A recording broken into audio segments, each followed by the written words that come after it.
हाय friends నేను మీ Rajeshwari welcome back to our channel Om Shri దుర్గాదేవియే నమః ఓం శ్రీ మాత్రే నమః ఫ్రెండ్స్ ఈ రోజు వీడియోలో మనకి దసరా నవరాత్రులు ఎప్పుడు మొదలవుతున్నాయి ఎప్పుడు ముగుస్తున్నాయి ఈసారి 11 రోజులు అని అంటున్నారు కదా ఫ్రెండ్స్ ఈ 11 రోజులు మనకి ఏ రోజు మనం కలశ స్థాపన చేసుకోవాలి అలాగే దసరా 1వ తారీఖు అక్టోబర్ 1 లేదా 2 ఇవే ఇలాంటివన్నీ విజయదశమి విజయ ముహూర్తము ఇలాంటివన్నీ ఈ వీడియోలో క్లియర్గా తెలుసుకుందామండి। ఈ వీడియోని ఎక్కడ స్కిప్ చేయకుండా లాస్ట్ వరకు చూసి ఈ వీడియో నచ్చితే లైక్ చేయండి షేర్ చేయండి।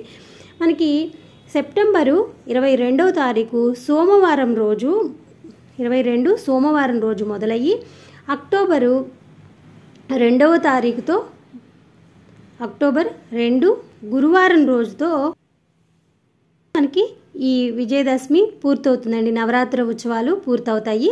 నవరాత్రికి మనకి ఏ రోజు కలశ స్థాపన చేసుకోవాలంటే సెప్టెంబరు 22 సోమవారం రోజు కలశ స్థాపన చేసుకోవాలండి। మనకి సెప్టెంబర్ 30 మంగళవారం రోజు దుర్గాష్టమి మరియు అక్టోబర్ 1 బుధవారం మహానవమి జరుపుకుంటారు। ఇక మనకి 1వ తారీఖు మహానవమి కాబట్టి అక్టోబర్ 2వ తారీఖే దసరా అండి। 11 రోజులు వచ్చినాయి ఫ్రెండ్స్। 11వ రోజు మనము ఎందుకు 11 రోజులు వచ్చినాయి అనేది ముందు ఒక వీడియోలో నేను క్లియర్గా చెప్పాను ఫ్రెండ్స్। ఇక మనకి సెప్టెంబరు కలశ స్థాపన చేసుకోవటానికి సెప్టెంబరు 22వ తారీఖు ఉదయం 6:19 నుండి 10:19 లోపు మీరు కలశ స్థాపన చేసుకోండి। ఇక ఆ రోజు నుంచి నిష్టలతో ఆ తల్లిని కొలవండి ఫ్రెండ్స్। ఇక మనకు దశమి తిథి ఎప్పుడు ప్రారంభమవుతుంది ఎప్పుడు ముగుస్తుందో తెలుసుకుందామండి।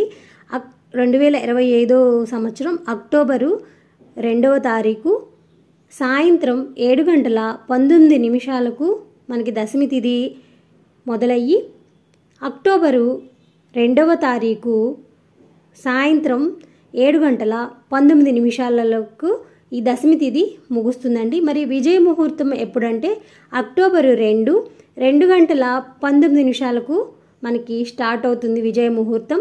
అక్టోబర్ 2:19 మధ్యాహ్నం అండి।